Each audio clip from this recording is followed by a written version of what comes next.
Hello, welcome to Patna study centre. I am your maths and science teacher.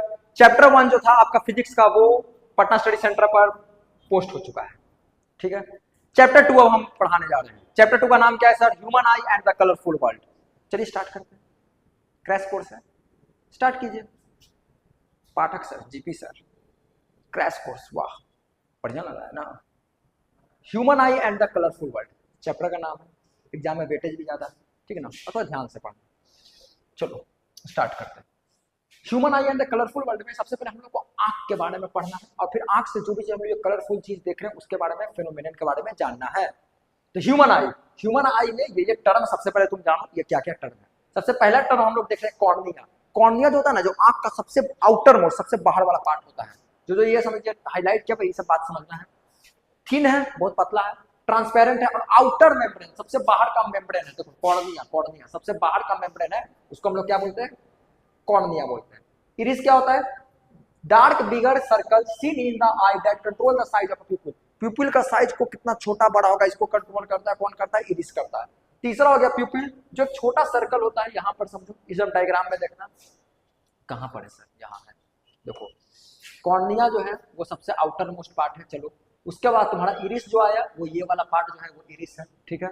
यहाँ पर देखो तुम्हारा एक स्मॉल सर्कल जैसा होता है, जिसको हम लोग प्यूपिल बोलते हैं, जो समझो कंट्रोल करता है कितना अमाउंट ऑफ लाइट, कितना लाइट समझो आंख के अंदर इंटर होगा। और क्रिस्टलाइन लेंस जो हम लोग के आंख के अंदर लेंस रहता है, वो कॉन्वेक्स लेंस होता है, जस्ट लाइक अ एज वाला लेंस। एज वाला जो लेंस रहता है, जैसे तुम पढ़ा था कॉन्वेक्स और कॉन्केव लेंस, हम लोग ये जो लगा हुआ है ये है कॉन्केव लेंस, इसके अंदर मेरा आंख के अंदर लगा वो है कॉन्वेक्स लेंस। बहुत हाई उसका समझो रेजोल्यूशन वाला लेंस है, ठीक है ना। जो इतना अच्छा लेंस है ना कि तुम कैमरा को देखो, फोकल लेंथ हम लोग को एडजस्ट करना पड़ता है, ये ऑटोमेटिक अपने आप हो जाता है। बहुत खतरनाक इसका वो समझो वो है, जो बोलते हैं ना डीएसएलआर का इतना अच्छा क्वालिटी, ये समझो बहुत अच्छा क्वालिटी है। हम लोग के आंख के अंदर जो क्रिस्टलाइन लेंस है वो कॉन्वेक्स लेंस है, जो एडजस्ट खुद कर देता है फोकल लेंथ को, और हमेशा ये रियल एंड इन्वर्टेड इमेज बनाता है। हम लोग का आंख जो है ना उल्टा इमेज बनाता है, उल्टा, और फिर वो ब्रेन के पास जाता है, उसको इंटरप्रेट करके सीधा करके, फिर हम लोग को लगता है कि वो ये सीधा हो, जिसको हम तुम लोग को देख रहे हैं तब पता चलता है तुम लोग सीधा हो, समझो बन रहे हो उल्टा। उस तरह अगर तुम लोग हमको देख रहा है, हम बन रहे तुम्हारे आंख में ऐसे उल्टा, लेकिन तुम्हारा ब्रेन उसको कर दे रहा है सीधा, ठीक है। अब हम लोग आ रहे हैं सिलियरी मसल। सिलियरी मसल बहुत काम का मसल है, एज होने पर यही डैमेज हो जाता है। ये वही मसल है, ये वही मसल है सर, जो आई लेंस को क्या करता है, उसके कर्वेचर को समझो संभालता है कि हाँ कितना अमाउंट ऑफ लाइट आना चाहिए या जाना चाहिए। इससे भी हम लोग का आंख डैमेज हो जाता है, ठीक ना। जरूरी नहीं लेंस ही खराब हो, यही सिलियरी मसल्स के कारण भी होता है। सिलियरी मसल्स तुमको यहाँ दिख रहा है, ये वाला जो मसल्स है यहाँ पर थोड़ा थोड़ा यही हो गया तुम्हारा सिलियरी मसल्स। उसके बाद रेटिना, रेटिना समझो जस्ट लाइक वो स्क्रीन है, वो टीवी जैसा है, जहां पे समझो इमेज बन रहा है, जो भी बाहर से लाइट आएगा यहाँ पे जाके इमेज बनेगा, ठीक है। ऑप्टिक नर्व्स क्या होता है सर? ये वही नर्व्स है, नाम ही ऑप्टिक। ऑप्टिक का मतलब लाइट हो गया, और नर्व्स का मतलब, नर्व्स मतलब ये वो नस है समझो कि जो तुम्हारा रेटिना पे जो भी इमेज बना, इसको यहाँ से लेके सीधा ब्रेन के पास ले जाएगा। कहाँ ले जाएगा? ब्रेन के पास। उसके बाद दो तरह का तुम्हारा फ्लूइड होता है, एक होता है वाटर, एक होता है जेल। ध्यान से देखना, बहुत ध्यान से पढ़ना, ठीक ना, बहुत काम का चीज है। देखिए सर, यहाँ पे इसको थोड़ा सा रुक जाओ, हटाने दो, ध्यान देना सर। देखा जाए सर तो अगर हम लोग बोले तो दो तरीका का, एक यहाँ पर फ्लूइड है सर, एक ये पूरा ये वाला फ्लूइड है, ठीक है ना। अगर कॉर्निया और लेंस है, कॉर्निया सबसे बाहर का चीज है और ये वाला लेंस है, इसके बीच में अगर ये वाला जो फ्लूइड है, ये वाला समझो ये वाला फ्लूइड का क्या नाम है सर? एक्वस ह्यूमर नाम है। क्या नाम है? Aqueous humour. ये पानी जैसा होता है, वाटर लाइक होता है, बिटवीन कॉर्निया एंड लेंस होता है। इसका काम है आंख को न्यूट्रेटिव, मतलब आंख को बचा के रखना, मतलब समझो आंख को प्रॉपर रखना भाई, समझा, मतलब खाना आपको प्रोवाइड करना भाई कि हाँ आंख नॉर्मल रहे, नॉर्मल आंख को रखना, और सपोर्टिव करना जिससे हम लोग ढंग से कोई चीज देख सके, कोई धुंधला होना बढ़िया लगे, ठीक है ना। और एक होता है विट्रियस ह्यूमर होता है, जो जेल जैसा होता है। ये लेंस और रेटिना के बीच में प्रेजेंट होता है, ये लेंस है, ये पीछे रेटिना, ये वाला जो पार्ट हो गया यहाँ पर प्रेजेंट होता है। इसका काम है सिर्फ सपोर्टिव करता है कि हाँ भाई जाइए रेटिना पर जाके बन जाइए, ठीक है, बात क्लियर। डायग्राम आ सकता है लेबोरेट करने के लिए, ठीक है ना, कि इसको इलोबरेट करो, इसका जहां जहां पोजीशन है सब पोजीशन को बताओ, ठीक है ना, कहां कहां पर। इसको क्या बोलते हैं जी, क्या बोलते हैं? लेबलिंग, लेबलिंग ना, लेबलिंग, वही लेबलिंग करना इसको कहता है कि यहाँ लेबलिंग, यहाँ यहाँ कि हाँ भाई कॉर्निया है, इरिस है, प्यूपिल है, एक्वस ह्यूमर, क्रिस्टलाइन हो गया, ठीक है ना। विट्रियस ह्यूमर क्या होता है, ऑप्टिक नर्व्स यहाँ से देखो, यहाँ पे था, यहाँ से जाकर ब्रेन में जुटेगा, रेटिना हो गया, ये हो गया। इसको पूरा अच्छा से प्रैक्टिस कर लेना, ठीक है। और ये बेसी मोटा मोटी हो गया कि बस यहाँ पे क्या ऑप्टिक नर्व्स है, यहाँ पे फोकल पॉइंट के बारे में सिर्फ बताया गया है, वही फोकल पॉइंट जिसपे हम लोग का इमेज बनता है, ठीक ना। अब उसके बाद हम आप जान रहे हैं पावर ऑफ एकोमोडेशन। हम क्या बोलते हैं, मेरे आंख के पास एक मसल्स है, सिलियरी मसल्स, वो इतना अच्छा मसल्स है ना कि अपना फोकल लेंथ को खुद अपने आप एडजस्ट कर लेता है, ठीक है ना, ये याद रखना। तो हम लोग के आंख के पास ये एबिलिटी है कि वो चेंज कर देता है अपना फोकल लेंथ को। कैमरा का हमको चेंज करना पड़ेगा, पर आंख इतना अच्छा कैमरा है, इसलिए बोलते हैं ये नेचुरल है, इसको बचा के रखो, ठीक है ना। कि एबिलिटी ऑफ आई, आई के पास एबिलिटी है to change its focal length, अपने फोकल लेंथ को ये चेंज कर देता है। यहाँ ध्यान देना, अगर टू सी क्लोजर ऑब्जेक्ट, अगर तुम नजदीक का ऑब्जेक्ट देखना चाहते हो तो तुमको सिलियरी मसल जो है, जैसे नजदीक का चीज आया तो ये धीरे धीरे कॉन्ट्रैक्ट हो गया, ठीक है ना। जिससे क्या होता है, हम लोग का जो लेंस है वो मोटा हो गया, क्योंकि तो कोई भी चीज जस्ट लाइक हम ये बोलना चाहते हैं, मानो अगर कोई मोटा आदमी, तो कोई मानो हमें मानो छोटा आदमी है, ठीक ना, और उसके बाद हम मोटा हो गए तो हम और छोटा लगे। मतलब कोई भी चीज अगर कॉन्ट्रैक्ट होता है ना सर, तो वो खुद मोटा लगता है, ठीक है ना। और अगर मानो कोई लंबा आदमी है लेकिन पतला है तो और पतला लगे। इसलिए तो सुनता होगा ऐसा बात कि सर कोई मानिए, अगर मानो मेरा भी हेल्थ है, ठीक है, अभी हम थोड़ा लंबा लग रहे होंगे, ठीक है, लंबा, लेकिन ये मानो थोड़ा मेरा हेल्थ बन जाता तो मेरा जो हेल्थ है ना, ये तुमको लगा थोड़ा हाइट का छोटा है, उतना ही हाइट का, बस बात करें जो मेरा शरीर हुआ ना, तो ये क्या हुआ, लेंथ और ब्रेथ दोनों में बढ़ा, तो थोड़ा सा लगता है, देख कर लगेगा थोड़ा छोटा, वही बात है। जैसे ही सिलियरी मसल्स कॉन्ट्रैक्ट हो गया तो एक जगह आ गया तो लेंस पूरा मोटा लग गया, ठीक ना, जिससे उसका कर्वेचर बढ़ जाता है। अब फोकल लेंथ घट जाता है, क्योंकि फोकल लेंथ जो होता है वो कर्वेचर बढ़ने के समझो अपोजिट है, ठीक ना। जिससे पावर बढ़ गया। अब पावर है तो याद रखना, किसी का पावर बढ़ रहा है, अगर पावर बढ़ रहा है मतलब ये वही है कॉन्वेक्स लेंस वाला, तो उसका एक ये भी कारण हो सकता है कि फोकल लेंथ उसका घट रहा है, मतलब लेंस का लेंस जो है वो ठीक हो रहा है। अब अगर हम लोग फार्दर ऑब्जेक्ट को, जैसे हम लोग क्या हो रहा है, हमको दूर कैसे हटा दिया, दूर का चीज नहीं दिख रहा है, क्यों, क्योंकि मेरा पावर क्या हो गया, नेगेटिव हो गया, मतलब मेरा फोकल लेंथ बढ़ गया है। अब मेरा लेंस जो है अंदर का वो थोड़ा थिन भी हो सकता है। ये सब मे भी रीजन है, हो सकता है बहुत रीजन है, क्या क्या होता है सब पता चलेगा, ठीक ना, कि क्या क्या होता है भाई, आई बॉल, आई लेंस, क्या इलोंगेट, ये सब पता चलेगा। ध्यान से पढ़ते जाओ। नियर एंड फार पॉइंट क्या होता है, minimum near point 25 centimetre, 25 centimetre तक अगर तुम किसी चीज को पढ़ रहा है तो तुम्हारा आंख नॉर्मल है।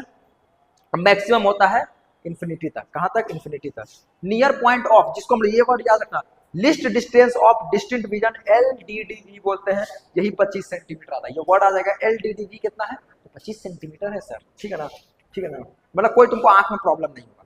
अब हम लोग डिफेक्ट देख रहे हैं, इसी डिफेक्ट में आपको पता चलेगा कि जैसे हमको ये बीमारी कैसे हो गया, जिसको हम लोग मायोपिया बोलते हैं। डिफेक्ट हम लोग को मेनली जो है, हम लोग को 4 डिफेक्ट पढ़ना है, मायोपिया, हाइपरमेट्रोपिया, प्रेसबायोपिया और कैटरेक्ट, ठीक ना। मायोपिया का दूसरा नाम होता है, एक और इसका नाम है, प्यार से बोलते हैं नियर साइटेडनेस, मतलब नजदीक का चीज हमको दिख रहा है, ठीक है ना। जिसमें हम क्या बोले, चश्मा खोल दिए, नजदीक का चीज तो दिख ही रहा है, दूर का चीज में प्रॉब्लम है कि क्या है पता नहीं चल रहा है, तो ये बात है।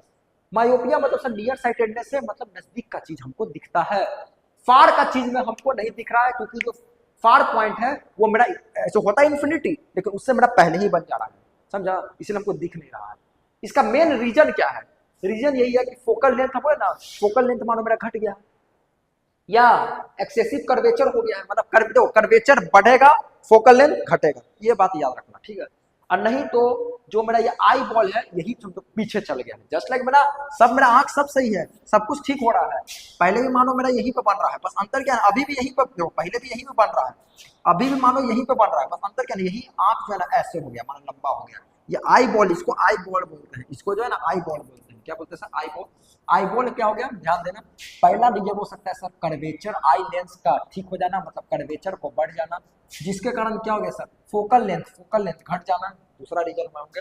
यहाँ क्या हो गया सर, इमेज जो फॉर्म हुआ रेटिना पर, आई बॉल बढ़ गया, मतलब आई बॉल में सर यही पहले इतना था अब इतना हो गया, मतलब बढ़ गया, क्या हो गया, बढ़ गया, बात क्लियर है। मायोपिक आई होता है, इसका करेक्शन कैसे किया जाता है, हम पहले बोले थे कॉनकेव लेंस यूज कर दो, कौन सा लेंस यूज कर दो, कॉनकेव, बहुत फील होता है क्योंकि मेरे साथ ये बीमारी तो है मायोपिया, तो कॉनकेव लेंस का यूज करो, बस पावर सही हो जाएगा, क्योंकि तुम जैसी कॉनकेव लेंस का यूज किया, क्या किया, डाइवर्ट कर दिया, डाइवर्ट किया, यहाँ मिला जाकर रेटिना पे हो गया। इसमें क्या हो रहा था, पहले यही मिल जा रहा था, इसको हमको यहाँ मिलाना है, तो बाहर एक ऐसा लेंस तो लगाना पड़ेगा कि जो इसको लाइट को ऐसे दूर फेंक दे, इधर से ऐसे दूर फेंक दे, यहाँ से ऐसा है ऐसा है, अब यहाँ से ऐसे मिल गया, वही काम ही किया, तुम देखो यहाँ से ऐसे दूर फेंका, यहाँ से थोड़ा दूर फेंका, ऐसे करके मिल गया, बात क्लियर।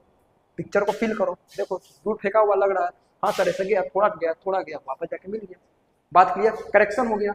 उसी तरह दूसरा बीमारी है जिसका नाम है हाइपरमेट्रोपिया, जिसको हम लोग दूसरा प्यार प्यार से बोलते हैं फार साइटेडनेस। इसमें नियर पॉइंट जो रहता है वो 25 सेंटीमीटर है, इसका दूर का जो है ना इन्फिनिटी से दूर चल गया, समझा। इसका नियर पॉइंट ही थोड़ा सा प्रॉब्लम है, इसमें मेरा फार पॉइंट, इसमें कोई दूर का चीज नहीं दिख रहा है, इसको नजदीक का चीज नहीं दिखता है, ठीक है। इसको दूर का चीज बहुत अच्छा से दिखेगा, नजदीक का चीज क्यों नहीं दिख रहा है, क्योंकि इसका नियर पॉइंट जो है वो 25 सेंटीमीटर से आगे चल गया, तो उसको थोड़ा तकलीफ हो रहा देखने में। इसका मेन रीजन होता है कि इसका फोकल लेंथ जो है मेरा में घटा था। अब बोले सब नहीं याद रहेगा तो सिंपल याद रखना, पावर निगेटिव -5.2 डायोप्टर। तब जब पावर निगेटिव है, पावर किस पे डिपेंड करता है, focal length, focal length negative हो गया तो कर्वेचर तुम्हारा अपने आप बढ़ गया, और इसमें आई बॉल मेरे में बढ़ गया, तो इसमें आई बॉल क्या होगा, घट जाएगा, इसमें फोकल लेंथ क्या हो जाएगा, बढ़ जाएगा, और लेंस क्या हो जाएगा, थीन हो जाएगा, पतला हो जाएगा।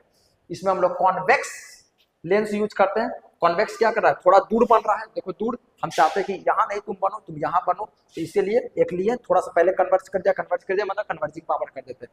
प्रेस बायोपिया नहीं, ये एज होने पर होता है, एज होने पर, जिसमें तुम अपना बड़ा घर में किसी को देखोगे, कोई पुराने बुजुर्ग वाले टीचर हैं उनको भी देखोगे कि उनका जो चश्मा रहेगा ना, एक ऐसे करके यहाँ पर ऐसे ऐसे बना हुआ रहता है, जो नीचे समझो वो क्या है, कॉन्वेक्स है, और ऊपर जो रहेगा वो कॉनकेव है, समझा, वही चीज है। तो प्रेस बायोपिया कहता है अनेबल टू सी, मतलब इसमें दोनों चीज, इसको दोनों परेशानी हो गया, समझो। अरे हम लोग को एक परेशानी तो रोड है, उसको दोनों परेशानी है।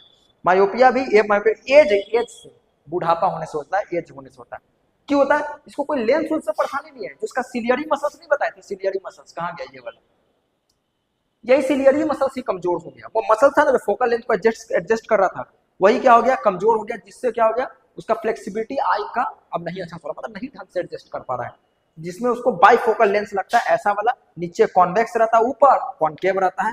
इसको बात को याद रखना, बहुत काम का चीज है। तो नीचे जो रहता है सर वो कॉन्वेक्स रहता है, मतलब एज वाला, ऊपर जो रहता है हम लोग जो मेरा है कॉनकेव रहता है, क्या रहता है, ऐसा वाला मिरर ऊपर, और नीचे ये वाला रहता है कॉन्वेक्स।